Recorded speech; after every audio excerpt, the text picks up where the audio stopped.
बांग्लादेश को भारत से उलझना बहुत भारी पड़ने वाला है। इस बार भारत ऐसा कदम उठाने की सोच रहा है जिससे उसे उसका नया बना हुआ नाजायज बाप अमेरिका भी नहीं बचा पाएगा। भारत की तरफ से एक ऐसा कदम उठाने की तैयारी चल रही है जिसका तोड़ किसी भी देश के पास नहीं है। भारत सरकार अब बांग्लादेश को दी जाने वाली दवाइयों और मेडिकल सप्लाई को बंद करने का निर्णय ले सकती है।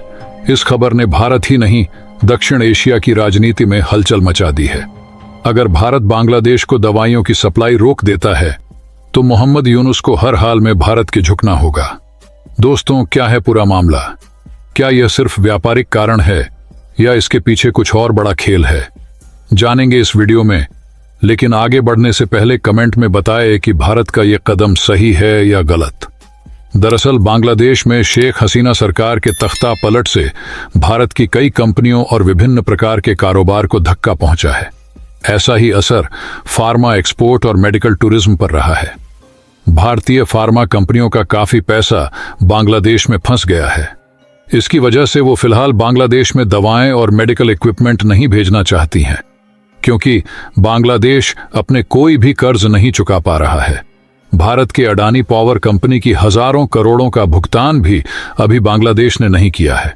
कॉमर्स एवं इंडस्ट्री मिनिस्ट्री के pharmaceuticals export promotion council of India ने जानकारी दी है कि भारतीय कंपनियां बांग्लादेश में कई तरह की समस्याओं का सामना कर रही हैं। उनके पेमेंट रुक गए हैं, साथ ही उन्हें अपने माल के बारे में सही जानकारी नहीं मिल पा रही है।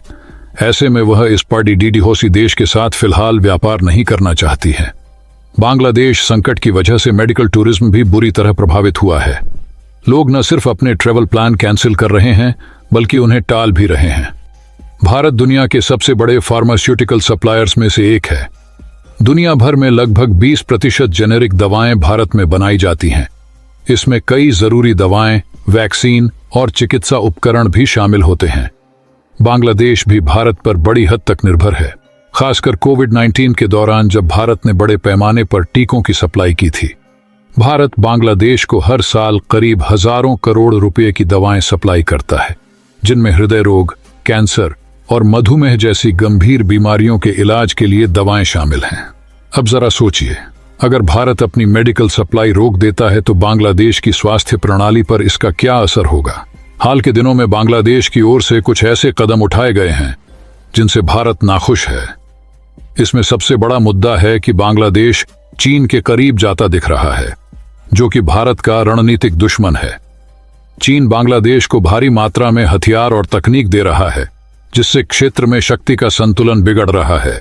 इसके अलावा कुछ रिपोर्ट्स में यह भी कहा जा रहा है कि बांग्लादेश की सरकार ने भारत के खिलाफ कुछ आतंकी गुटों को समर्थन दिया है। ये भारत की सुरक्षा के लिए एक सीधा खतरा है। भारत ने बार बार बांग्लादेश को चेताया है, लेकिन अब तक बांग्लादेश पर इसका कोई असर होता हुआ नहीं दिख रहा। इसलिए भारत अब मेडिकल सप्लाई रोकने का निर्णय लेने वाला है। दोस्तों, अगर भारत बांग्लादेश को मेडिकल सप्लाई रोक देता है तो इसका सबसे बड़ा असर वहां के आम नागरिकों पर पड़ेगा, क्योंकि बांग्लादेश के अस्पतालों में करीब 60% दवाएं भारत से आती हैं।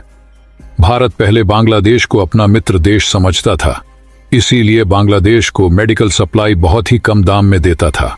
भारत से आने वाली दवाओं की कमी से हजारों मरीजों की जान खतरे में पड़ सकती है, और अगर ये सप्लाई रुक जाती है तो वहां की स्वास्थ्य व्यवस्था पूरी तरह चरमरा सकती है। इसके अलावा बांग्लादेश की अर्थव्यवस्था पर भी इसका असर पड़ेगा।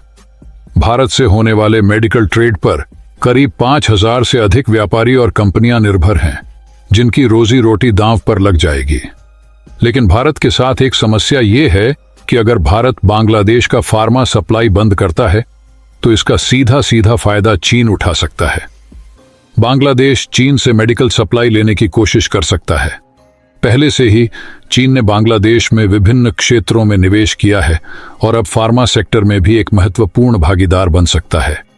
यह बांग्लादेश को एक नई दिशा में ले जा सकता है। लेकिन क्या बांग्लादेश अपनी हेल्थ सेक्टर के लिए एक ऐसे देश पर निर्भर हो जाएगा जो अपने फायदे के लिए किसी भी हद तक जा सकता है? यह एक गंभीर चिंता का विषय है। भारतीय दवाएं दुनिया भर में एक अच्छी ब्रांड पहचान रखती हैं। कई देशों में भारतीय दवाओं पर भरोसा किया जाता है, जबकि चीन की दवाओं की पहचान में अभी भी सुधार की आवश्यकता है।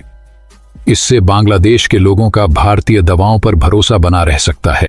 भले ही चीन बांग्लादेश को फार्मा सप्लाई करे, लेकिन सभी जानते हैं कि चीन की मेडिसिन भारत की मेडिसिन के आगे बिल्कुल भी नहीं टिकती है, और ये बात खुद बांग्लादेश के लोग भी अच्छी तरह से जानते हैं। अगर भारत सरकार बांग्लादेश का फार्मा सप्लाई बंद भी कर देती है तो इससे भारत को ज्यादा नुकसान नहीं होगा, क्योंकि भारत दुनिया के लगभग सभी देशों में मेडिसिन सप्लाई करता है। कई यूरोपियन कंट्री भारत के मेडिसिन के लिए कोई भी दाम देने के लिए तैयार है। भारतीय फार्मास्यूटिकल कंपनियां यूरोप के कई देशों में जेनेरिक मेडिसिन का सबसे बड़ा सप्लायर बन चुकी हैं। 2024 में भारत की कुल फार्मास्यूटिकल एक्सपोर्ट्स लगभग $65 अरब तक पहुंच गई, जिसमें अकेले यूरोप को $33 अरब का एक्सपोर्ट भारत करता है। इस तरह का बाजार हिस्सा न केवल भारतीय कंपनियों के लिए बल्कि पूरे देश के लिए गर्व की बात है। अब भारत सरकार ने बांग्लादेश में मेडिकल सप्लाई रोकने के लिए एक कमेटी का गठन किया है, जो सभी बड़े फार्मा कंपनियों से बैठक करके इस कदम को कैसे लागू करना है उस पर चर्चा करके रिपोर्ट तैयार करेगी और बांग्लादेश की मेडिकल सप्लाई बंद करेगी। अंत में हम यही कहेंगे कि कूटनीति और व्यापार एक दूसरे से गहरे जुड़े हुए हैं। ये देखना दिलचस्प होगा कि आने वाले समय में भारत और बांग्लादेश के बीच के संबंध कैसे आकार लेते हैं। आपका क्या कहना है? क्या भारत को बांग्लादेश की मेडिकल सप्लाई बंद कर देनी चाहिए? कमेंट करके बताएं। अगर आपको यह जानकारी उपयोगी लगी हो तो इस वीडियो को लाइक करें, कमेंट में अपनी राय दें और चैनल को सब्सक्राइब करना न भूलें। अगले वीडियो में हम एक और अहम मुद्दे पर चर्चा करेंगे। तब तक के लिए जय हिंद।